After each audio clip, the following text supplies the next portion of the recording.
رمضان کے مہینے میں بیوی کے ساتھ ہم بستری کرنا کیسا ہے؟ حضرت ابو ہریرہ فرماتے ہیں، بخاری شریف کی حدیث ہے کہ ایک مرتبہ آپ صلی اللہ تعالیٰ علیہ وسلم تشریف فرما تھے اور ایک شخص آیا اور آ کر کہنے لگا کہ یا رسول اللہ صلی اللہ علیہ وسلم میں ہلاک ہو گیا۔ تو آپ صلی اللہ علیہ وسلم نے فرمایا کہ ایسا کیا ہوا؟ تو کہنے لگا یا رسول اللہ صلی اللہ علیہ وسلم میں نے بیوی کے ساتھ ہم بستری کر لی، رمضان کا مہینہ تھا اور میں روزے سے تھا، چونکہ پہلے جو روزہ ہوتا تھا وہ 24 گھنٹے کا ہوا کرتا تھا۔ تو آپ صلی اللہ تعالیٰ علیہ وسلم نے ارشاد فرمایا اچھا تو پھر تم 60 مسکینوں کو کھانا کھلاؤ، کیونکہ جو تم نے رمضان کے مہینے میں ہم بستری بیوی سے کی ہے اس کا تم کفارہ ادا کرو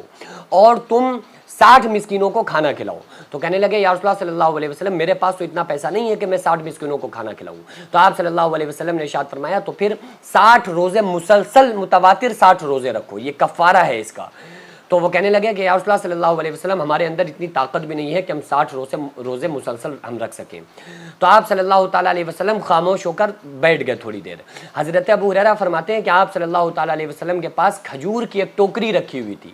تو آقا علیہ السلام نے فرمایا کہ اے صحابی یہ کھجور اٹھاؤ اور جا کر اپنی طرف سے کفارہ ادا کرو اور جا کر مدینے میں جو تمہارے محلے میں علاقے میں جو بہت زیادہ غریب لوگ ہو ان میں جا کر تقسیم کر دو، تمہارا کفارہ ہو جائے گا۔ تو صحابی کہنے لگے کہ یا رسول اللہ صلی اللہ علیہ وسلم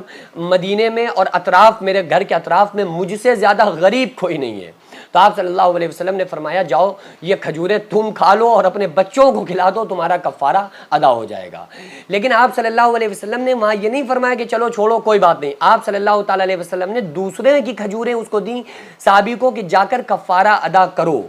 تو حالانکہ یہ بات الگ ہے کہ وہ غریب تھے اور وہ نہ روزے رکھنے کی طاقت تھی، نہ مسکینوں کو کھانا کھلانے کی طاقت تھی، اور نہ ہی ان کے پاس اتنا پیسہ تھا کہ وہ مسکینوں کو کھانا کھلاتے، اور آپ صلی اللہ علیہ وسلم نے انہی کے لیے فرما دیا کہ جاؤ تم سب سے زیادہ غریب ہو تو کھجوریں تم ہی کھا لو جا کے، تمہارا کفارہ ادا ہو جائے گا۔ پھر یہ آیت نازل ہوئی ثم اتموا الصیام الی اللیل ولا تباشروہن، کہ جب رات ہو جائے نا تو افطار کے بعد تمہارے لیے جو عورتیں ہیں وہ حلال ہیں اور تم ان کے ساتھ مباشرت کر سکتے ہو، اور ہن لباس لکم وانتم لباس لہن، وہ تمہارا لباس ہے اور تم ان کا لباس ہو۔ تو یہ وہیں جب ہی اس کے بعد یہ آیت قرآن مقدس میں اللہ تبارک و تعالیٰ نے نازل فرمائی اور رمضان کی راتوں میں بیوی کے ساتھ ہم بستر ہونے کی اللہ رب العالمین نے اجازت عطا فرمائی۔ اب اس کے لیے ضروری یہ ہے کہ جب کوئی شوہر بیوی کے ساتھ رمضان کی راتوں میں ہم بستری کرے تو اکثر ایسا ہو جاتا ہے لوگوں سے کہ پھر وہ غسل نہیں کر پاتے، ٹھیک ہے، یہاں تک کہ ان کی فجر کی نماز چھوٹ جاتی ہے۔ اگر فجر کی نماز چھوٹ گئی نا تو پھر یہ بہت بڑا انسان نے گناہ کیا۔ کیوں؟ کیونکہ ایک وقت کی نماز چھوڑنے کی سزا 2,88,00,000 سال جہنم میں جلنا پڑے گا، اور رمضان کے مہینے میں اگر کوئی بندہ ایسا گناہ کا کام کر رہا ہے تو پھر یہ ظاہر سی بات ہے کہ بہت بڑا گناہ ہوا، کیونکہ جس طرح سے رمضان میں اچھے کاموں کا ثواب زیادہ ہے اسی طرح سے گناہ کرنے کا جو عذاب ہے وہ بھی بہت زیادہ ہے۔ آقا علیہ الصلوۃ والسلام نے ارشاد فرمایا رمضان کے مہینے میں اگر کوئی بندہ ایک گناہ کبیرہ کرتا ہے تو فرشتے پوری سال اس کے اوپر لعنت بھیجتے ہیں۔ تو اس سے بڑا گناہ کون سا ہوگا کہ انسان نے نماز چھوڑ دی۔ لیکن اگر انسان اسی وقت غسل کر لے، شوہر نے بیوی کے ساتھ ہم بستری کی اور اس کے بعد اسی وقت غسل کر لیا، اس وقت نہیں کیا لیکن سحری سے پہلے کر لیا، یا سحری کر لی سحری کے بعد کر لیا، اور اگر ان کو میسر ہو جائے تو 12 رکعت تہجد نہیں تو کم سے کم 2 رکعت ہی اگر میاں بیوی تہجد کی نماز پڑھ لے تو اللہ تبارک و تعالیٰ بہت خوش ہوتا ہے، فرشتوں میں فخر فرماتا ہے، اور اللہ تبارک و تعالیٰ اس وقت چونکہ اعلان کرتا ہے نا آسمانی دنیا پر اور فرماتا ہے کہ ہے کوئی مجھ سے دعائیں کرنے والا، ہے کوئی مجھ سے بھیک مانگنے والا، ہے کوئی سائل، ہے کوئی پریشان حال، ہے کوئی غریب انسان، ہے کوئی فقیر انسان، ہے کوئی دعاؤں کی مقبولیت لینے والا تاکہ میں دعاؤں کو قبول کروں، تاکہ میں پریشانیوں کو دور کروں۔ تو جب کوئی بندہ اس وقت میں اللہ تبارک و تعالیٰ کے سامنے کھڑا ہوتا ہے تو اللہ تبارک و تعالیٰ فرشتوں میں فخر بھی فرماتا ہے، اور اس بندے کو جب وہ سجدہ کرتا ہے اللہ کے سامنے تو اللہ تعالیٰ فرماتا ہے کہ جو کچھ یہ طلب کرتا ہے، جو کچھ یہ مانگتا ہے، اے فرشتوں گواہ ہو جاؤ میں نے اس کو وہ چیز عطا فرما دی۔ لیکن ہو سکتا ہے مسجد سے کچھ دیر کے بعد ہو لیکن اللہ تعالیٰ قبول ضرور فرماتا ہے۔ تو اگر کوئی بندہ میاں بیوی ہم بستر ہوئے اور اس کے بعد انہوں نے غسل کر کے تہجد پڑھ لیا تو ان کے لیے بہت بڑا فائدہ ہے، بہت بڑے ثواب کے وہ لوگ مالک بن جائیں گے۔ تو اگر کوئی میاں بیوی ہم بستر ہو رہے ہیں تو ان کو یہ خیال رکھنا چاہیے چاہے 2 ہی رکعت ہوں لیکن تہجد ضرور پڑھ لیں۔ لیکن اگر انہوں نے غسل نہیں کیا اور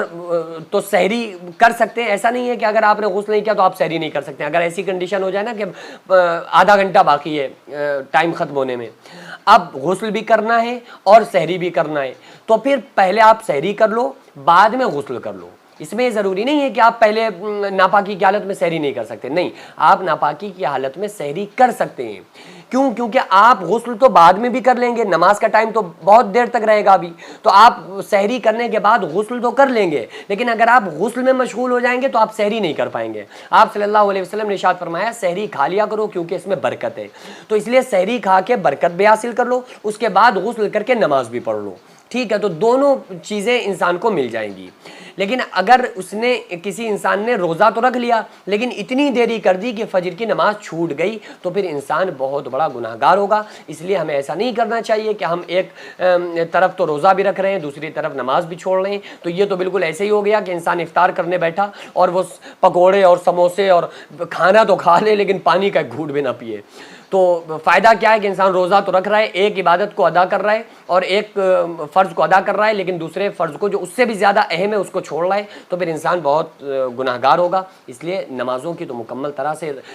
روزہ تو 1 مہینے کا ہے، رمضان میں صرف فرض ہے، اور نماز جو ہے وہ تو پوری سال فرض ہے، دن بھر میں 5 وقت فرض ہے، تو اس لیے نماز کو بالکل بھی